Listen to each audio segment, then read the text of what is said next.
Hey, I'm Jonathan, and I live in London, England. Hey, I'm Jeff, and I live in Perth, Australia. Together, we are Ekko and Sidetrack. We produce music that sounds like this. And this. And even this. This podcast is about music, creativity, and everything in between the giant space that separates us. Welcome to A Band Apart with Ekko and Sidetrack.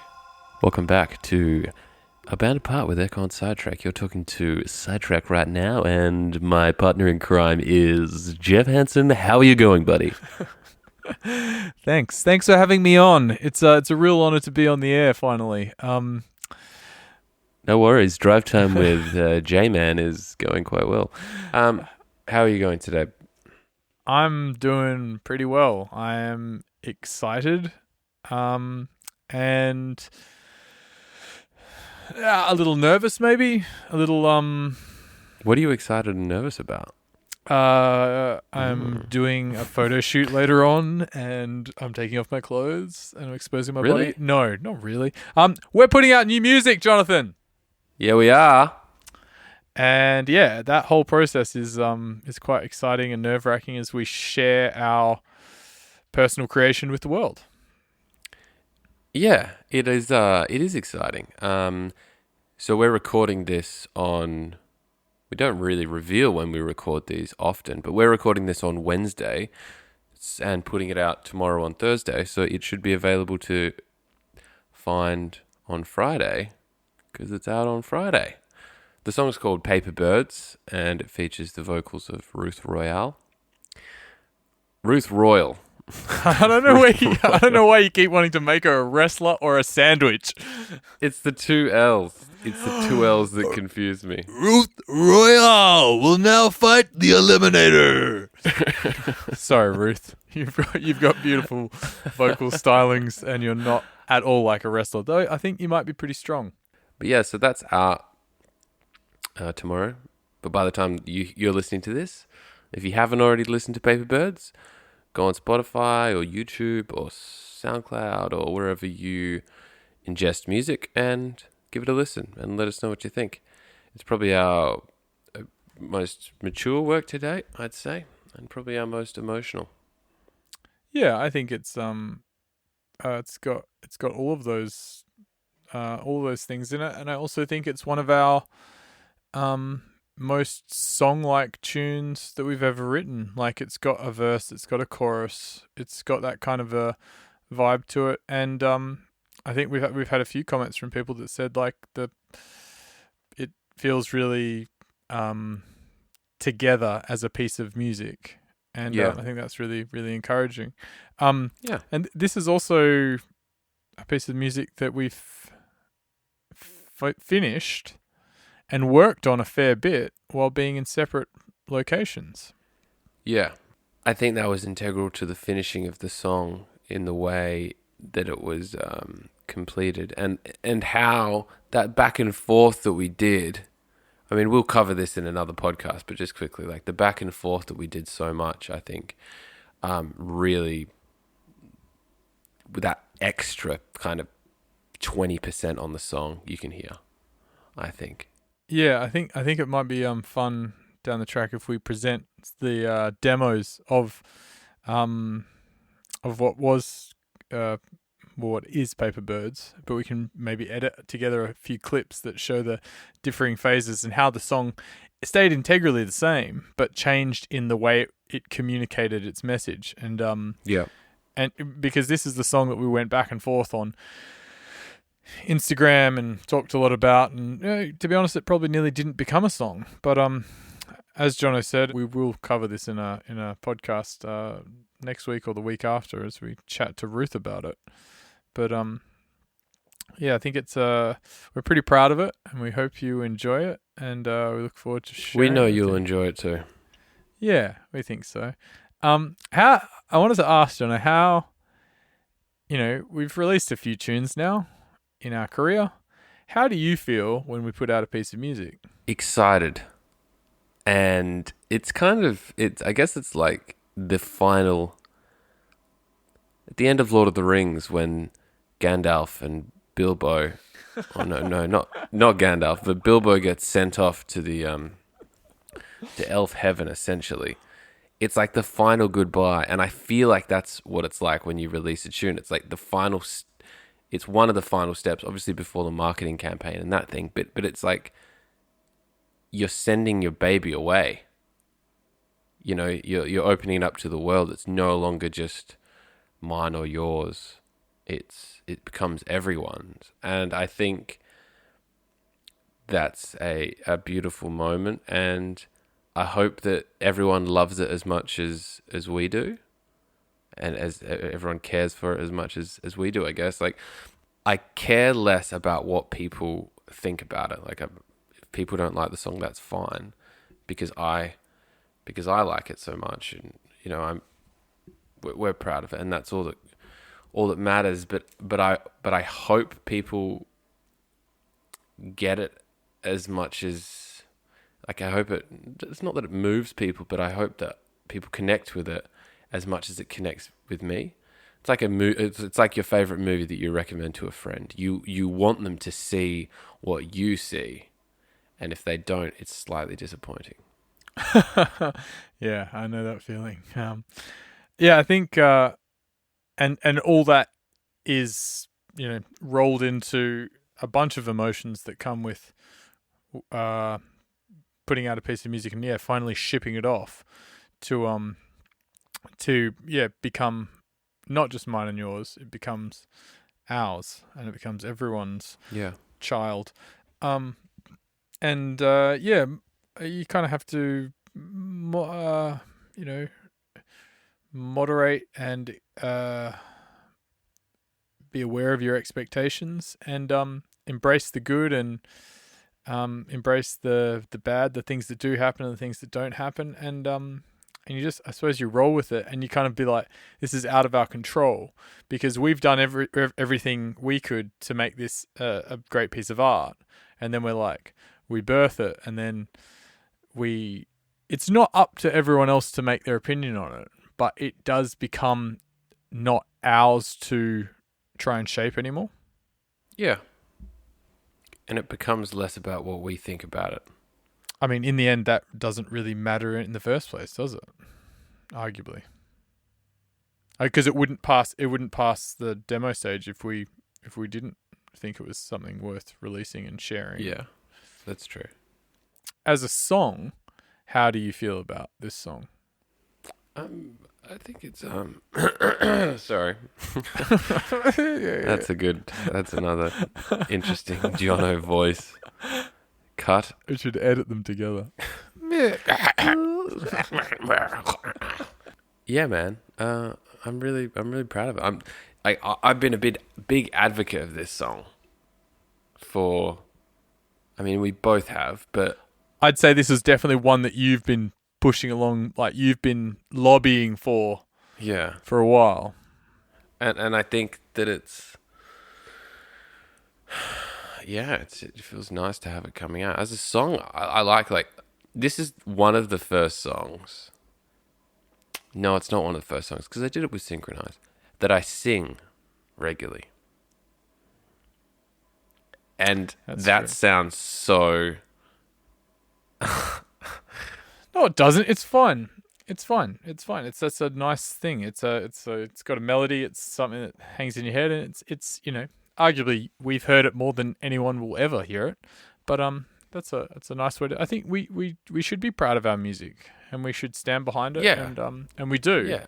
But there's always that moment as you bare your soul to everyone else. You have that moment of insecurity of be like, oh God, what is it? Is it good enough? Is it And I think everyone has that feeling, and I think that's a positive thing, because if we didn't have that feeling and we just had blind, like, yes, it's going to be massive, I think that would be not moderating our expectations, and I think that could be quite dangerous.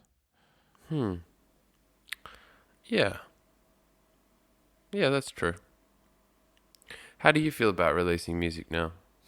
Yeah, I'm really positive about it. I love the whole process of it, But I do, that the finalizing and the finishing, you can go over it and over and over it, because you're like, there is almost some sort of element of not wanting to finish the thing because you like working on the thing.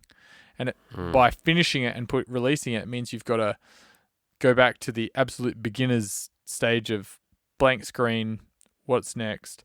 And I mean, we've got loads of projects on the go, but putting out a piece of music means that, again, like I said, that becomes a bit out of your control. And with Paper Birds, I think it's really exciting because it is such a collaborative piece with Ruth and with you overseas. And it's really cool to, I suppose excited seems like an overused and underexplained word, but I think I'm exhilarated. Exhilarated, yeah. But I mean, it's that nice mix of like nerves, excitement, and like, man, this is it. It's happening again. You know, I'm having another child. Did you? Do you think we're having a baby? There's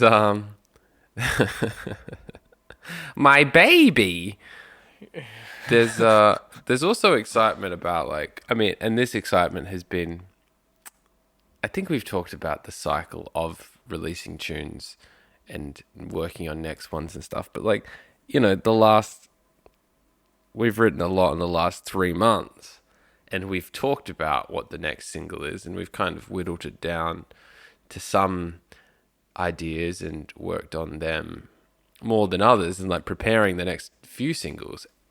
It's interesting how there's like a relay race, and it changes from Paper Birds to the next thing in your mind. So you're like, we're in a stage where our minds are kind of still thinking Paper Birds, but they're also like,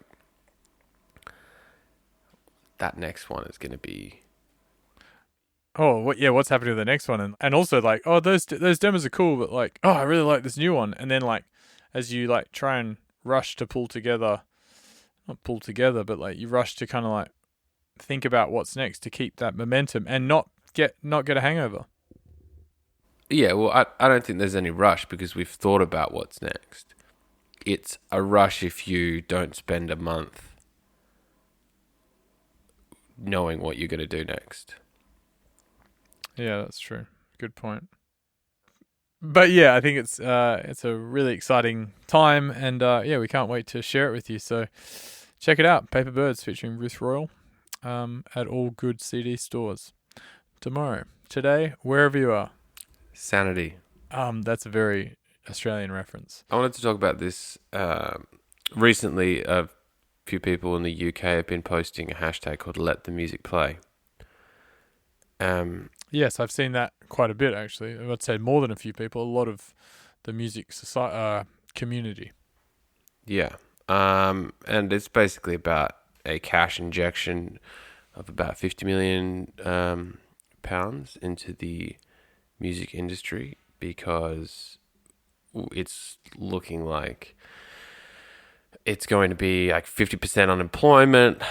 Loads of people, like especially festival season, that employs not only the musicians but all the staff around it, the bookers, the agents, the managers, the riggers, the bar staff, the people that own the stages and rent the gear. Like there's so much in the music industry that is people's livelihood, and that's kind of been taken away. And it reminded me and brought up some feelings in me. In Australia, I don't believe we have a Minister of Arts anymore. That role has been absorbed by infrastructure. And it's this defunding of the arts in general, which of course affects our livelihood, but it more fucks me off on like a level.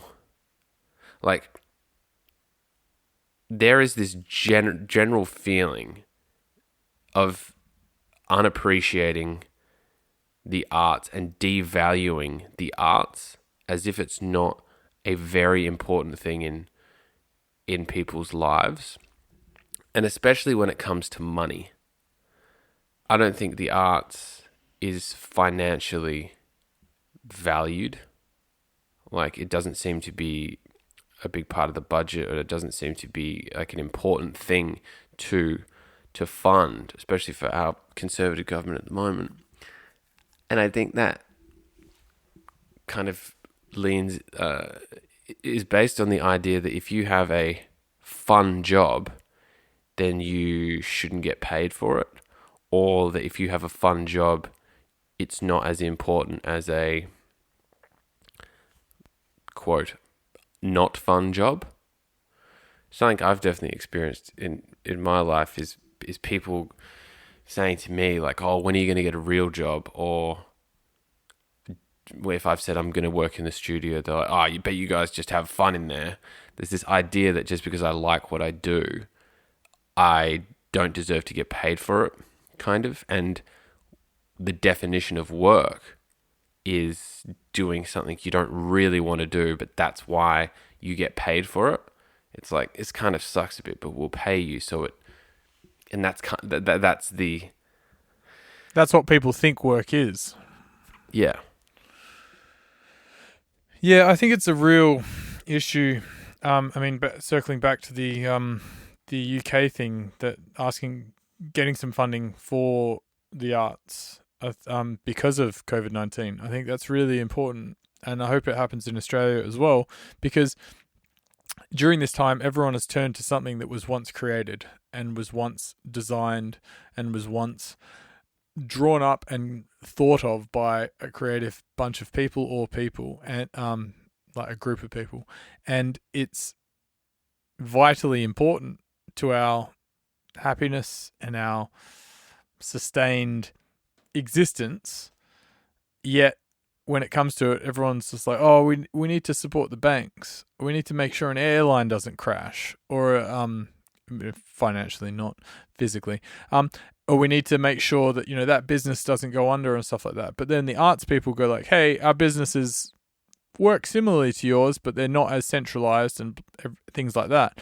And then everyone goes, oh, you guys are artists. It doesn't cost much to do what you do.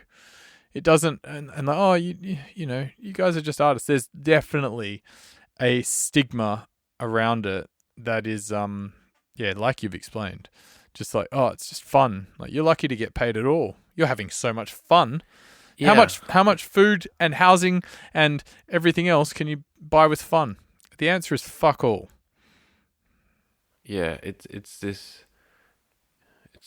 the connection between work and fun, and that they have to be mutually exclusive.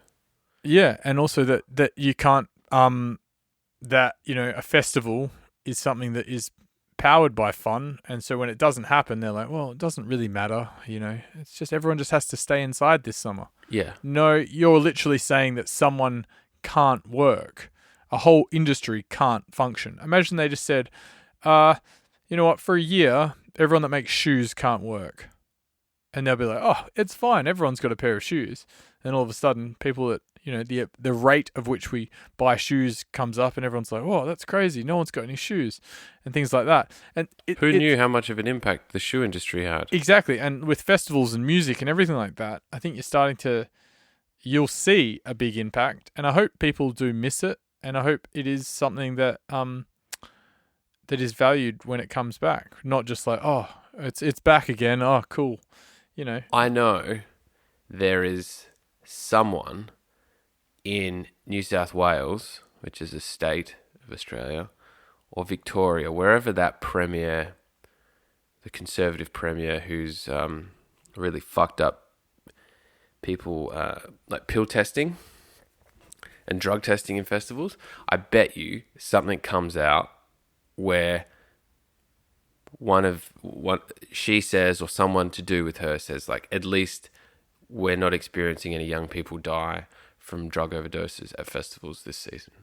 Something like that. And then it's marked as if it's a positive thing that festivals haven't happened. And it's not the job losses and all that stuff isn't talked about. It's more framed in this like positive light because we didn't have any overdoses. because that was a real fucking problem. Or that was coming to the light and being talked about towards the end of last year and last year. It wasn't a real problem. It happened a few times. And what the No, real sorry, it problem wasn't was, a problem. It was a political discussion that was going on about pill testing that was in the zeitgeist of general conversation that I thought was going to lead towards positive reform. Yeah, totally. And I hope they don't frame this somehow as a positive, because, I'm sure if you looked at the numbers, there'd probably be some other things that have gone up considerably in light of that. But I think, speaking back to what you're saying about the arts being valued, I think it's vitally important that that people do look at what they've done over this time and how they've appreciated the arts, and try and increase their awareness of it, and maybe they can donate or create some more awareness, or maybe just go to a few more live shows this year and raise some money, because Consume your friend's art. yes, Like that's what should happen. Like pay. Like, obviously, our friends come to our shows that support us. They like the music, but they also want to support us. Like, if you know a painter or a fucking anyone that has anything to do with the arts, support them in some way. Buy them a dinner. Buy their stuff. Listen to their music. Buy their t-shirts or whatever. Just like... I don't want to start a rant. And so all I'm going to say is I am still absolutely flabbergasted by the amount of fucking DJs I see in front of me playing with pirated tunes. Man. I'm like, you shouldn't be able to fucking play if you're going to just download all these songs off the internet. And then they'll gloat to me. They're like, oh, I've got this thing. And I'm like, oh, where did you get that? And they're like, I just downloaded it. And then they realize, like, they basically just said, like, I don't buy your art. I like you, but I don't buy your art. And I'm like, yeah. You've spent $3,000 on turntables, on CDJs, and you've spent all this time learning, but you don't value the thing you go out and play. Oh, I go to shows. Fuck off. It's amazing that they don't value something that's literally £2. Well, yeah. You can buy someone's song on Beatport or on iTunes, or a Spotify subscription is like, I think, £7 a month. Like, that's 2 cups of coffee. To buy the song on Beatport is less than 1 cup of coffee. Or buy the song on iTunes is less than 1 cup of coffee. Like, it's I think when the numbers get that low, it almost devalues it and works against it. It's not like a good deal. It's like, oh, that's like nothing. It doesn't matter. I'll just download it, Yeah, and absolutely, man. People go like, oh, I want to buy 10... I want to play 10 new tunes in my set this week. Oh, that means I'm going to have to spend £20.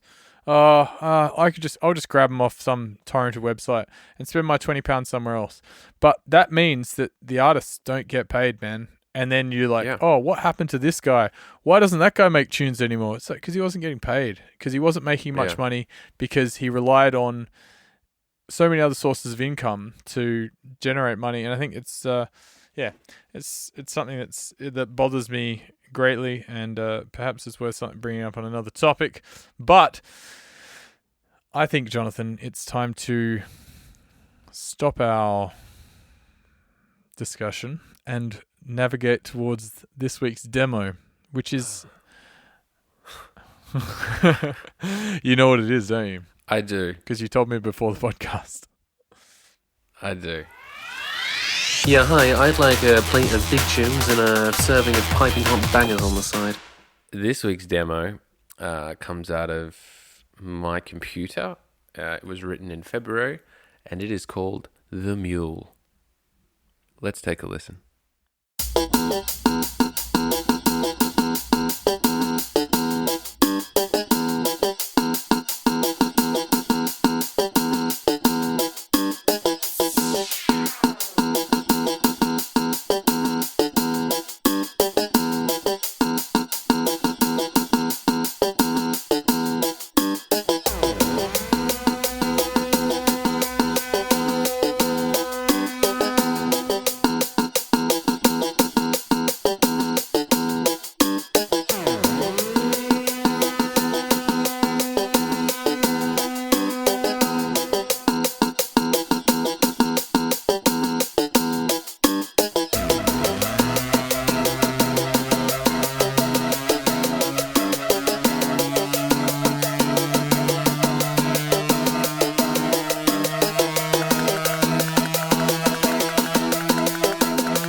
Jeff, thoughts and feelings about the Mule?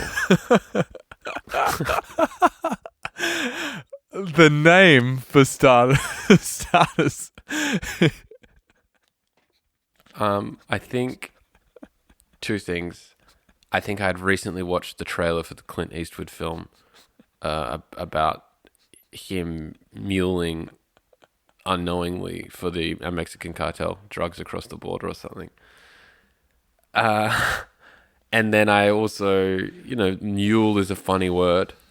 I almost named it the Mule because I knew you would see the word mule and laugh, which is not a good precursor for a demo. It's a pretty funny demo.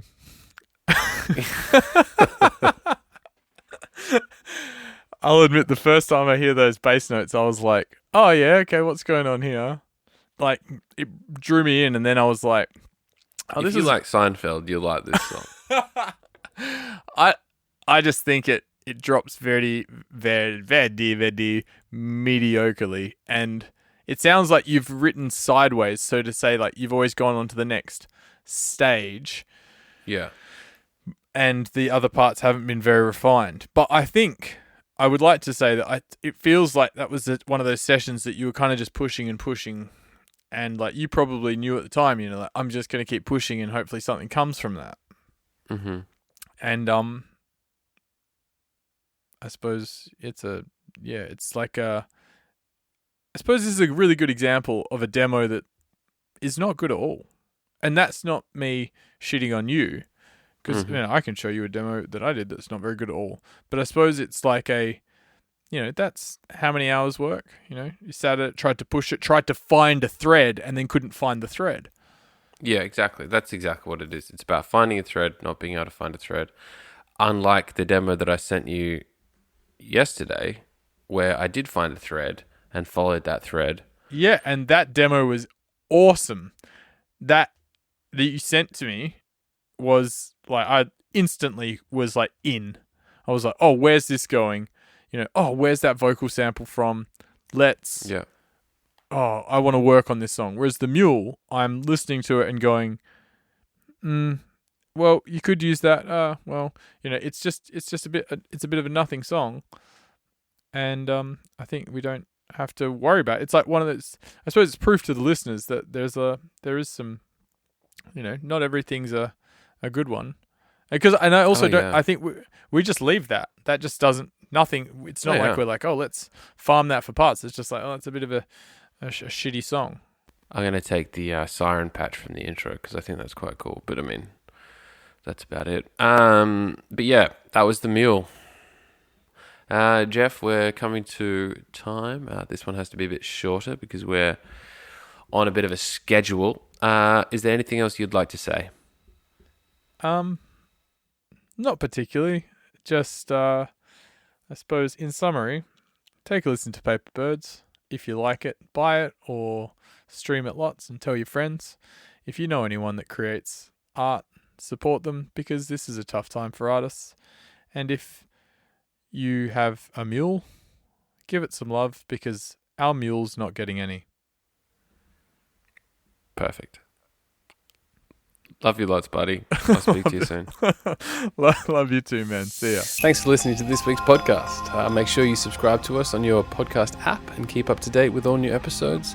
They're going to be coming out once a week. We are Ekko and Sidetrack on Facebook and Instagram. On Twitter, we are Ekko Sidetrack. Go listen to our music on Spotify, Apple Music, Tidal, YouTube, or wherever your ears consume happiness. Lots of love, people.